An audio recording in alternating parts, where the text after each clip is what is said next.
अस्सलाम वालेकुम। उम्मीद है कि आप सब लोग खैरियत से होंगे। पाकिस्तान के वजीर खारजा इसहाक डार साहब चीन जा रहे हैं। वो क्यों चीन जा रहे हैं, चीन में एक और मुल्क के वजीर खारजा भी आ रहे हैं, वहां पे क्या बातचीत होगी, इस हवाले से कुछ तफसीलात हैं वो आपसे शेयर करूंगा।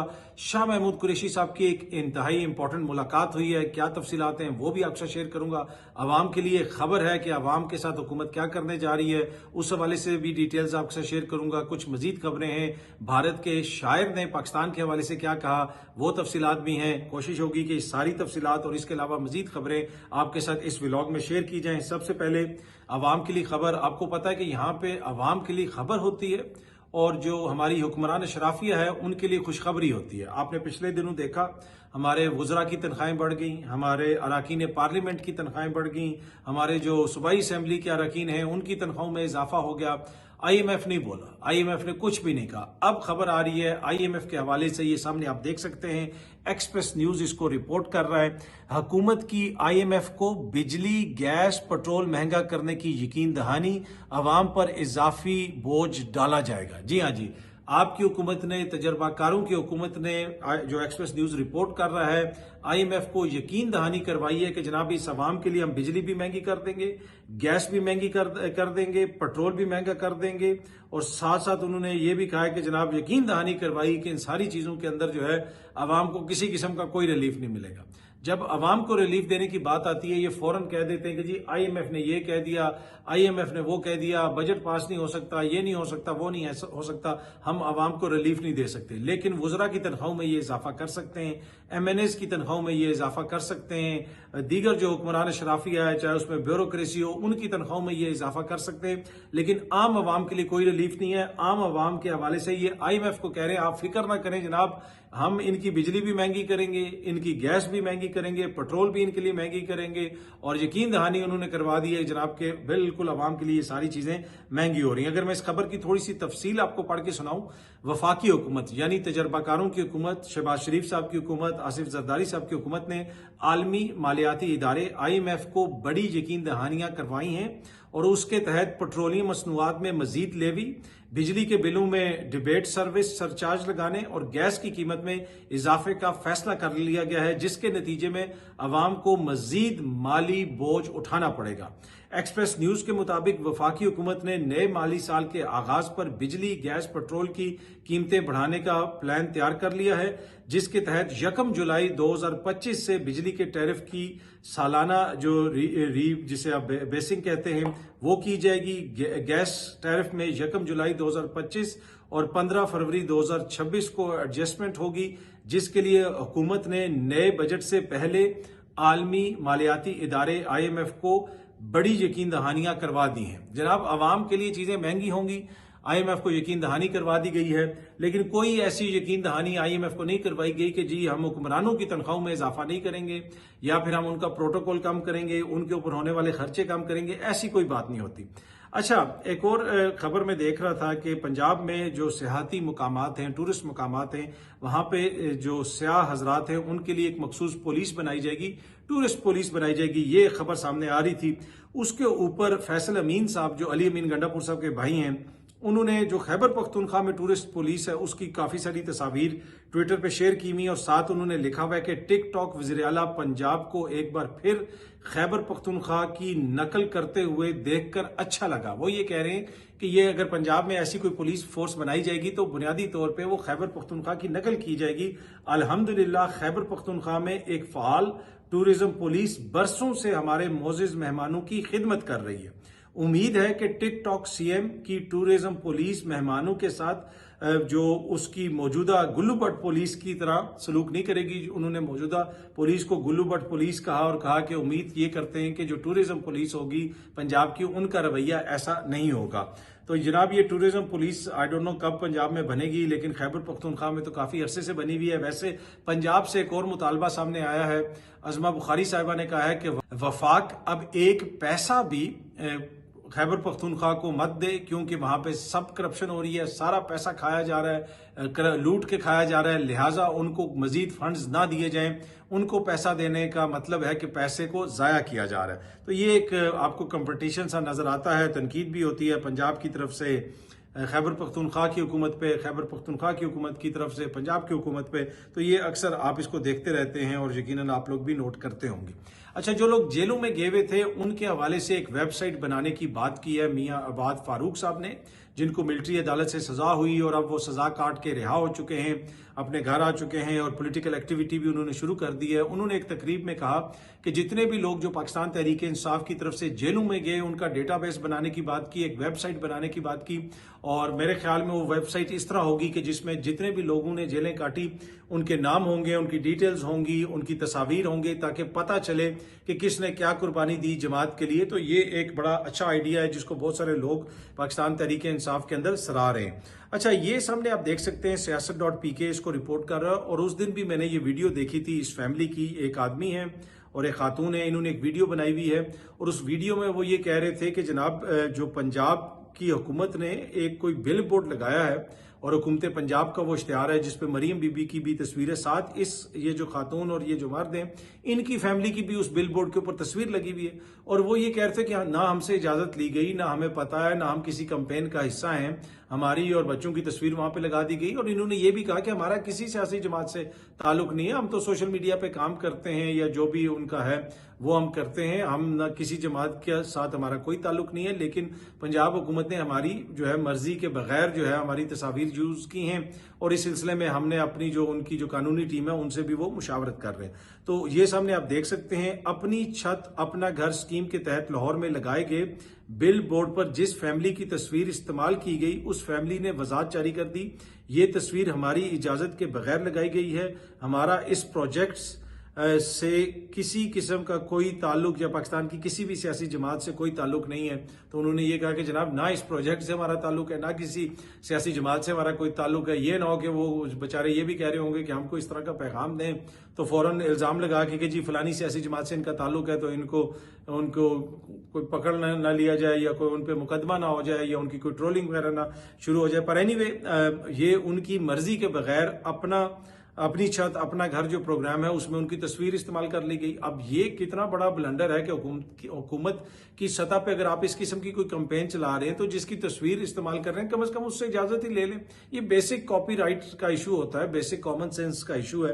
पर आई डोंट नो वल्लाह आलम ये किसने ये कैंपेन चलाई है, जिसने भी हुकूमत पंजाब की तरफ से ये कैंपेन चलाई है, चाहे कोई वो PR कंपनी थी या कोई सरकारी महकमा था, उसमें जो भी रिस्पॉन्सिबल बंदा है मेरे ख्याल में हुकूमत पंजाब को उनसे पूछना चाहिए। अलकादर केस में इमरान खान की जो दरखास्त जमानत है वो आइंदा हफ्ते यानी आज से शुरू होने वाले हफ्ते में भी समाअत के लिए ताहाल मुकर्रर नहीं की गई। ये गुज़िश्ता रोज इतवार वाले दिन खालिद यूसुफ चौधरी जो इमरान खान साहब के वकील हैं उन्होंने ये ट्वीट किया और ये इंफॉर्मेशन शेयर की। तो इस हफ्ते अभी तक जो है ये उनकी दरखास्त जमानत समाअत के लिए मुकर्रर नहीं हुई। हो सकता है कि आजकल में हो जाए, लेकिन कल तक की जो तफसीलात थी जो उनके वकला को पता थी वो अभी तक यही हैं। अब अगर इसमें कोई चेंज आती है तो वो फिर सिचुएशन क्लियर होगी, फिर पता चलेगा। अच्छा, जो सुप्रीम कोर्ट के एक जज हैं, अगर आपको याद होगा लाहौर हाई कोर्ट में मलिक शहजाद अहमद साहब जो चीफ जस्टिस थे, उधर उन्होंने बड़ा वो जो ट्रिब्यूनल्स वाला मामला दीगर मामलों के ऊपर उन्होंने बड़ा स्टैंड वगैरह भी लिया और बुनियादी तौर पे वो कोई इंतजामिया के आगे झुकने वाले जज नहीं थे और काफी लोग उनसे उधर परेशान भी थे। फिर उनको वहां से सुप्रीम कोर्ट भेज दिया गया और अचानक जनाब उनके खिलाफ एहतजाज भी शुरू हो गया और पता चला कि कोई उनकी बेटी का पहले एक्सीडेंट हुआ था और उसमें किसी की हलाकत हो गई थी। उन लोगों ने एहतजाज करना शुरू कर दिया और वो एहतजाज करने वाले इधर इस्लामाबाद भी पहुंच गए, इधर भी वो एहतजाज कर रहे थे। काफी चीजें हमने देखी एकदम से और वो उनके हवाले से बिल्कुल ये क्लियर तासुर था कि वो एग्जेक्टिव के मातहत टाइप जज नहीं थे और वो एग्जेक्टिव यानी हुकूमत जो है वो उनके कुछ फैसलों से यकीनन या उनकी जो रिमार्क्स वगैरह थे उससे कोई इतनी खुश नहीं थी। और फिर वो सारी उनके खिलाफ वो पूरी सोशल मीडिया पे भी कैंपेन चली, कुछ सहाफियों ने भी उसमें अपना हिस्सा डाला और वो सारी चीजें हमने देखी। अब खबर ये आ रही है कि उनकी जो बेटी हैं उसमें जो वो जो केस था उसके अंदर उनके खिलाफ जो मुखालफिन थे जिन्होंने केस किया हुआ था उन्होंने अपना केस वापस ले लिया है। ये मैं खबर थोड़ी सी आपको पढ़ के भी सुना देता हूँ। After fighting his case for about 3 years, father of a victim of high profile hit and run case finally withdrew appeal against acquittal of the daughter of a Supreme Court judge. The matter was pending before Islamabad High Court. Rafaqat Ali, father of Shakil Tanoli, had lodged FIR with Khanna Police Islamabad on June 1922, a local court Islamabad had acquitted Shanze Malik, the daughter of Supreme Court Judge Justice Malik Shehzad Ahmed, इन जो फरवरी के महीने में उनको equity कर दिया गया था। और ये सारी खबर उसके बाद काफ़ी मीडिया में भी रिपोर्ट होती रही, लेकिन जब तक वो जज साहब के हवाले से तहफ़्फ़ुज़ात थे हुकूमत को, और वो सारी चीज़ें, वो सारी एपिसोड हैं, सारी चीज़ें, तब तक तो मीडिया के अंदर भी बहुत सारी चीज़ें आती रहीं और ये केस बड़ा रिपोर्ट हुआ, बड़ा हाईलाइट हुआ, इसको बड़ा उछाला गया। और अब जो है ये केस उन्होंने वापस ले लिया जिन्होंने ये केस किया हुआ था। अच्छा, पाकिस्तान तहरीक इंसाफ बार बार पीका कानून कहती है जी, हुकूमत ने जालिमाना पीका कानून बना दिया, हम इसके खिलाफ एहतजाज करेंगे, हम 26वीं आईनी तरमीम को खत्म करेंगे, पीका को भी रोल बैक करेंगे। वैसे तो जब पाकिस्तान तहरीक इंसाफ की अपनी हुकूमत थी, इन्होंने उस वक्त भी पीका ऑर्डिनेंस के जरिए कानून में तरमीम करने की कोशिश की, जिसको उस वक्त के चीफ जस्टिस जो इस्लामाबाद हाई कोर्ट के थे अतर मिनुल्लाह साहब, उन्होंने उड़ा दिया। अब भी ये जो मामला पीका का आया है, नया कानून आया है, उसको इस्लामाबाद हाई कोर्ट में चैलेंज किया हुआ है, लेकिन वो दीगर केसेस की तरह वो वाली फिर देखो ना, ना खुराका नहीं है, ना वो चीज़ें नहीं है, वो लोग इस तरह मिसाल देते होते हैं ना, तो अब वो वाली बातें उस तरह नहीं रही हैं।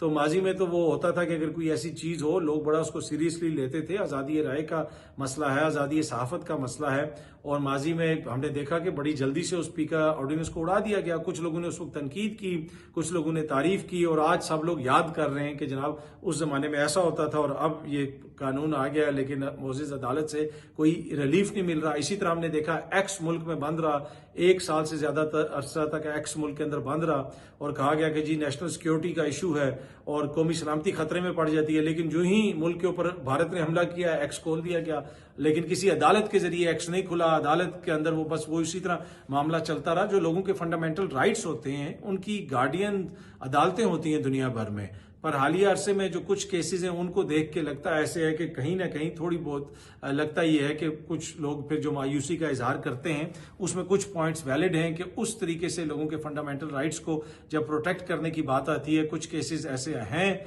जिनकी वजह से फिर तनकीद भी होती है और उसके ऊपर बहस भी होती है। जब अदालतों के फैसले आ जाएं तो फिर उनके ऊपर बहस तो होती है। फौजी अदालतों का फैसला हमारे सामने है। बहुत सारे जो कॉन्स्टिट्यूशनल लॉयर्स हैं, सीनियर लॉयर्स हैं, सियासतदान हैं, सहाफ़ी हैं, वो ये समझते हैं कि सिविलियंस का फौजी अदालतों में मुकदमा नहीं चल सकता, लेकिन जब मुल्क की सबसे बड़ी अदालत इसकी इजाजत दे दे तो एक तरह से उसने तो फिर लोगों के जो फंडामेंटल राइट्स हैं उनको ट्रक के नीचे फेंक दिया, ये तनकीद होती है। लेकिन जो उधर सारा केस चला, मुअज़्ज़ज़ अदालत ने जो आइन और कानून के मुताबिक मुनासिब समझा वो उन्होंने फैसला दिया, लेकिन उसके ऊपर तबसरा करना, राय रखना हमारा हक है। वो जो फैसला है मेरे ख्याल में वो उससे काफ़ी ज़्यादा मायूसी हुई कि अब आम लोगों के सिविलियंस के ट्रायल अगर फौजी अदालतों में होंगे तो फिर बाकी सारी अदालतों का क्या फ़ायदा। यहाँ पे दहशतगर्दी की अदालतें भी हैं, दीगर अदालतें भी हैं। तो पहले इसी सुप्रीम कोर्ट ने जस्टिस एजाजुल अहसन साहब की सरबराही में बेंच ने फौजी अदालतों को ख़त्म कर दिया था, कलअदम करार दे दिया था और करार दिया था कि सिविलियंस के वहाँ पे ट्रायल नहीं हो सकते। लेकिन अब मुअज़्ज़ज़ अदालत ने इसके हक में फैसला दे दिया है और अब वो जो मामला है वो फिर आपको पता है बहुत सारे लोगों को सजाएं हो चुकी हैं। अब कुछ लोग ये भी कहते हैं कि मजीद लोगों के मुकदमात जाएंगे फौजी अदालतों में। इमरान खान साहब का भी जिक्र होता है, वो ये भी कहते हैं कि जी एक बड़ा मुकदमा एक फौजी अदालत में रुका हुआ है और वो भी इसलिए रुका हुआ है कि शायद उसको इमरान खान साहब से जोड़ा जाए। लेकिन ये सारी हेर से है। इस वक्त आप किसी भी मामले पे सर्टन तो नहीं है, यकीन से तो कुछ नहीं कह सकते कि ऐसा ही होगा। लेकिन जो फौजी अदालत वाला और इमरान खान साहब वाला केस है, ये मामला है, ये काफी अरसे से हम बातें सुन रहे हैं। कोई एक मौका तो ऐसे आया था कि लोगों ने ये खबरें देना शुरू कर दी थी कि बस जी अगले हफ्ते इमरान खान साहब का केस फौजी अदालत में चला जाएगा।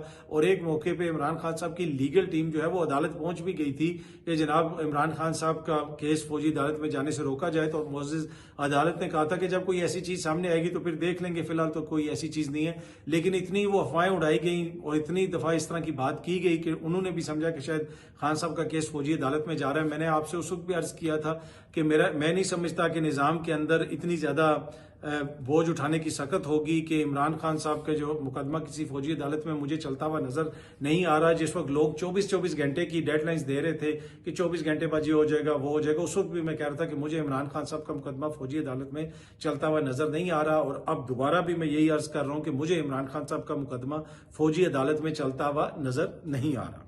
अच्छा, पर एनीवे जो हम बात कर रहे थे पीका की और पाकिस्तान तहरीक इंसाफ वालों की, आप देखें बातें सुने इनके लीडरों की, और जो खैबर पख्तूनख्वा में बैठे हुए हैं और कैसे कैसे वो बयान जारी करते हैं कि जी पीका ये है, वो काला कानून है और आज़ादी सहाफ़त के ऊपर बहुत बड़ी कदगन है, आज़ादी राय के ऊपर कदगन है। लेकिन उसी पीका कानून के तहत खैबर पख्तूनख्वा के अंदर खैबर पख्तूनख्वा की हुकूमत मुकदमे दर्ज कर रही है, खैबर पख्तूनख्वा की पुलिस जो है वो मुकदमे दर्ज कर रही है।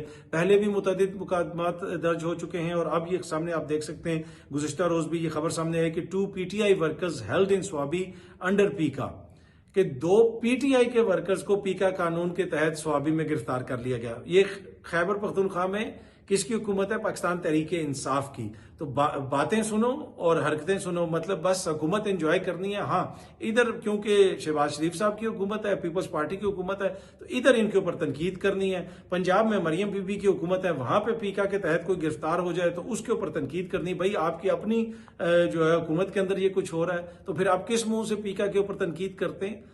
ये एक इंपॉर्टेंट क्वेश्चन है ना, ये पाकिस्तान तहरीक इंसाफ की क़यादत को अपने आप से करना चाहिए। अच्छा जी, भारत के एक शायर हैं जावेद अख्तर साहब, उनका ये कहना है कि पाकिस्तान और जहन्नम में से किसी एक चीज का इंतखाब करना पड़े तो जहन्नम का इंतखाब करूंगा। वैसे ये उधर चले जाएं तो ज्यादा बेहतर है, पाकिस्तान ना ही आए। तो मेरे ख्याल में इनकी वो इतनी कोई अजीब सी पर्सनैलिटी है, कोई ऐसा ये एहसास कमतरी का शिकार ये शायर है। जो शायर होते हैं, जो अदीब होते हैं, उनके अंदर नफरत नहीं होती मुल्कों के हवाले से, उनके लिए तो कोई बाउंड्रीज नहीं होती। शायर तो एक जो आर्टिस्ट होता है तो वो तो पूरी दुनिया में अपने फन का मुजाहरा करता है, वो जोड़ने की बात करता है, वो प्यार की बात करता है। एक दफा ये यहाँ पे आए हुए थे और पाकिस्तान में एहसास कमतरी का शिकार जो है बहुत सारे लोग, कोई इनके पाँव में बैठा हुआ था, किसी ने इनके घुटनों पे सर रखा हुआ था, और मैंने उस वक्त भी कहा था कि ये क्या मतलब कि किस पाए का ये शख्स है, ये किस किस्म की बातें करता है।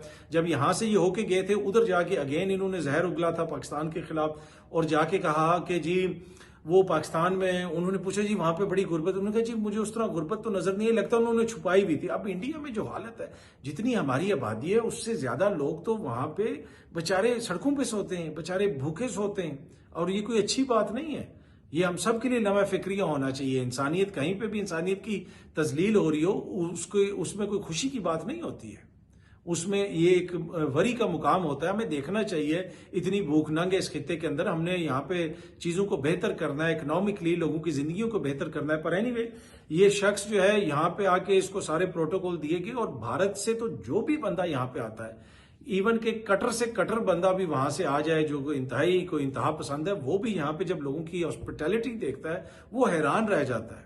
पाकिस्तान में लोगों के दिल बहुत बड़े हैं, चाहे आप खैबर पख्तूनख्वा चले जाएं, पंजाब चले जाएं, सिंध चले जाएं, बलोचिस्तान चले जाएं, कश्मीर चले जाएं, जीबी चले जाएं, जिधर चले जाएं, कोई भी टूरिस्ट हो, लोग उससे पैसा नहीं लेते, उसकी इज्जत करते हैं। चाहे कोई सिख हमारा भाई हो, कोई दूसरा कोई और वहां का फॉरेनर हो, कोई भी आया हो, यहाँ पे लोग उसकी इज्जत करते हैं, तो वो लोग हैरान होते हैं। लेकिन ये ऐसे जो है बदनसीब हैं कि यहाँ कितनी दफा आए, लोगों ने इनके साथ इतना अच्छा सलूक किया, लेकिन ये जब भी बोले इनके मुंह से जहर निकला। और शायद उसकी वजह यह है कि जनाब मौसूफ को पता है कि भारत में फिर इनके लिए रहना मुश्किल हो जाएगा। इनकी हालत ये है कि ये दोनों मियाँ बीवी, ये शबाना आजमी साहिबा के हस्बैंड हैं, इनकी हालत ये है कि ये कहीं पे एक शहर में, मुंबई में, गालिबन मुंबई या दिल्ली में, ये घर खरीदना चाहते थे। वहां पे इनको कोई घर नहीं बेच रहा था क्योंकि ये मुसलमान थे। उन्होंने कहा इस लोकेलिटी में सिर्फ हिंदू घर खरीद सकते हैं। ये इनकी हालत है। ये शबाना आजमी साहिबा ने एक इंटरव्यू में बताया था, और ये शख्स कहता है कि जी मैं जहन्नम चला जाऊंगा, पाकिस्तान नहीं होगा। भाई आप इधर बिल्कुल ना आए,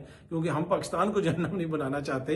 तो ये जनाब इससे आप अंदाजा लगा लें, जिस तरह मैंने पहले भी अर्ज किया, शायर तो हसास होते हैं, शायर तो दुनिया भर के जो है वो चीजों को समझते हैं, दुनिया भर के लोगों का दुख समझते हैं। ये आपने पहला शायर देखा जो इतना तंग नजर है। और इससे भी ज्यादा जो है, इससे भी ज्यादा जो सलाम मुझे उन लोगों का है, वो जो असासे कमतरी के शिकार जो कभी इसके पाँव में बैठे हुए थे, जिन्होंने इसके ऊपर घुटने रखे हुए थे। और ये एक तबका है पाकिस्तान के अंदर, सहाफियों में भी, दानिश्वरों में भी, इसके अलावा जो हमारे दीगर फनून लतीफा से वाबस्ता लोग हैं, आर्टिस्ट वगैरह हैं, उनके अंदर भी, सियासतदानों के अंदर भी, जो इंतहाई एहसास कमतरी का शिकार है भारत के सामने। और जो ही भारत से कोई आ जाता है, उसको ऐसे पोर्ट्रे करते हैं कि जैसे पता नहीं वो कौन है, कोई जॉन स्टुअर्ट मिल है या इमैनुअल कांट है, पता नहीं वो कौन है। लेकिन इंतहाई वो सतही किस्म के लोग होते हैं। वो बरखा दत्त को यहाँ पे बड़ा बनाया था, बरखा दत्त, वो आपने उसको देख लिया कि उसका टोटल कैलिबर क्या है। वो ये कह रही है जी पायलट गिरफ्तार कर लिया पाकिस्तान का। तो ये इन सब की हालत यही है। लेकिन इनसे ज्यादा काबिल रहम वो पाकिस्तान की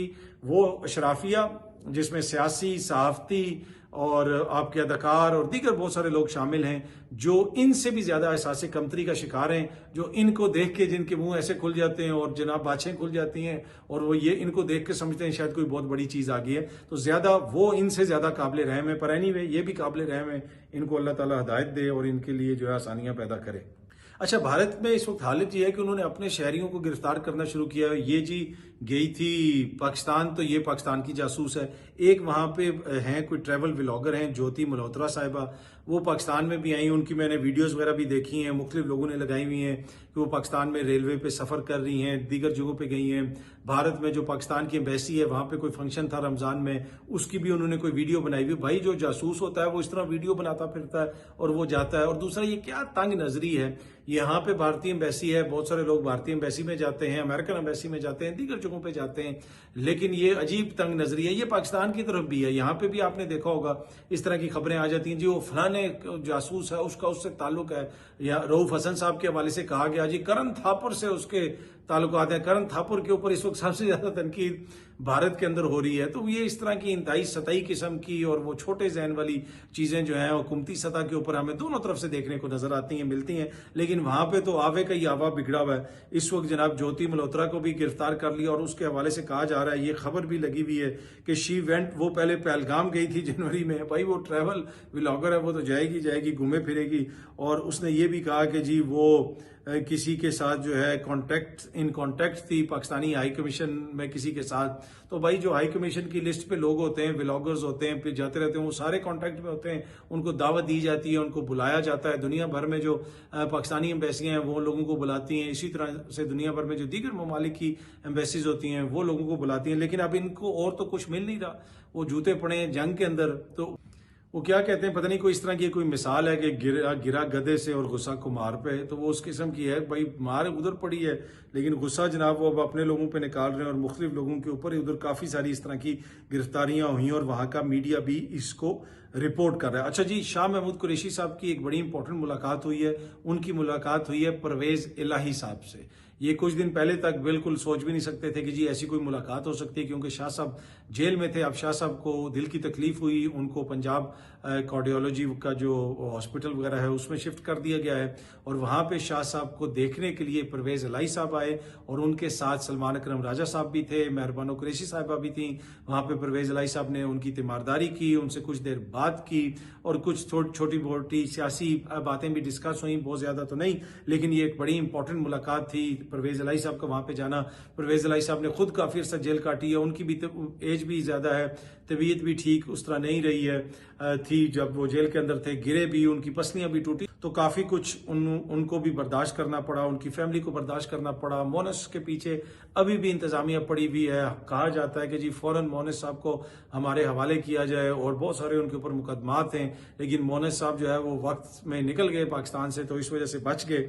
अगर इधर होते तो यकीनन उनके ऊपर भी काफी मुकदमात वगैरह हैं, तो गिरफ्तारी उनकी हो सकती थी। अच्छा, ये जो मुलाकात हुई, जिस तरह मैंने पहले भी बताया कि इस मुलाकात के दौरान अगर आप ये खबर रिपोर्ट भी हुई है और उसमें बताया गया कि जनाब चौधरी परवेज इलाही ने जब उनसे मुलाकात की तो उस वक्त सेक्रेटरी जनरल सलमान अकरम राजा, शाह महमूद कुरैशी की साहबजादी मेहरबानो कुरैशी और दीगर रहनुमा भी मौजूद थे और उसमें ये सारी चीजें डिस्कस हुई। जिस तरह मैंने पहले भी बताया, कुछ चीजें पार्टी की आने वाले दिनों में क्या होगा, ये वो तहरीक, ये वो छोटे लिहाज से जिसे आप कह सकते हैं कि ज्यादा देर डिटेल मीटिंग तो नहीं हुई, लेकिन छोटी मोटी चीजें वहां पे डिस्कस हुई। लेकिन दोनों रहनुमाओं का मिलना और शाह साहब तक परवेज इलाही साहब को एक्सेस देना, ये in itself is very important development. अच्छा जी, जिस तरह शुरू में मैंने आपको बताया था कि पाकिस्तान के वजीर खारजा चीन जा रहे हैं और चीन ने वहां पे अफगानिस्तान के वजीर खारजा को भी बुला लिया है। जी हाँ जी, पाकिस्तान ने चीन के साथ इस सारे जो जंग का माहौल था उसमें चीन के साथ मुकम्मल भरपूर राब्ता रखा। चीन ने पाकिस्तान के साथ बड़ा ताउन किया। दूसरी जानिब जो अफगानिस्तान हमारा नेबर है, हमारा इस्लामिक ब्रदरली कंट्री है, उसके हवाले से हुकूमत पाकिस्तान के काफी तहफुजात हैं। बल्कि आज तो गुज़िश्ता रोज ख्वाजा आसिफ साहब ने एक ट्वीट किया हुआ था और जिसमें उन्होंने कहा कि जनाब भारत के साथ इसराइल खड़ा है और अफगानिस्तान खड़ा है, हमने अफगानिस्तान के लिए इतनी कुर्बानियां दी, हम उनकी वजह से बदनाम हुए। अच्छा, अब अफगानिस्तान के साथ पाकिस्तान का शुरू से ही मसला है। जब पाकिस्तान आज़ाद हुआ था तब भी अफगानिस्तान को काफ़ी उस पर तकलीफ हुई थी। जो दाऊद साहब की रजीम थी उन्होंने काफ़ी चीज़ों को मानने से इनकार किया, रोज़ कोई ना कोई फटा पड़ता था। फिर जो यहाँ पे अलहदगी पसंद मूवमेंट्स रही हैं, ट्रेडिशनली अफगानिस्तान ने उनको सपोर्ट भी किया और वो बेस रही हैं। तमाम जो यहाँ पे अलहदगी पसंद थे उनका बेस अफगानिस्तान होता था, वहाँ से वो कार्रवाइयाँ वगैरह करते थे। तो पाकिस्तान के काफ़ी उनसे तहफ़्फ़ुज़ात रहे हैं।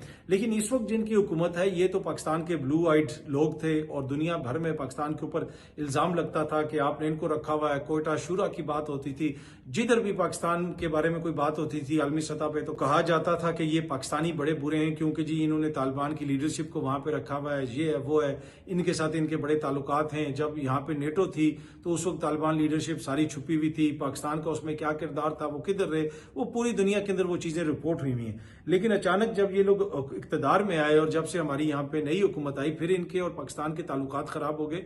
और अब तो इस हद तक ताल्लुकात खराब हो गए कि हमारे वजीर दिफा ये कह रहे हैं कि ये और इसराइल भारत के साथ खड़े हुए थे, बाकी पूरी दुनिया में उनके साथ और कोई नहीं खड़ा हुआ, लेकिन अफगानिस्तान और इसराइल भारत के साथ खड़ा हुआ था। तो ये चीज हो सकता है कि चाइना ने भी नोट की हो और इसी वजह से अफगानिस्तान के वजीर खारजा को भी वहां पे बुलाया गया है, दावत दी गई है। पाकिस्तान के वजीर खारजा भी वहां पे होंगे, इनकी आपस में मीटिंग होगी, बहुत सारी बातें होंगी।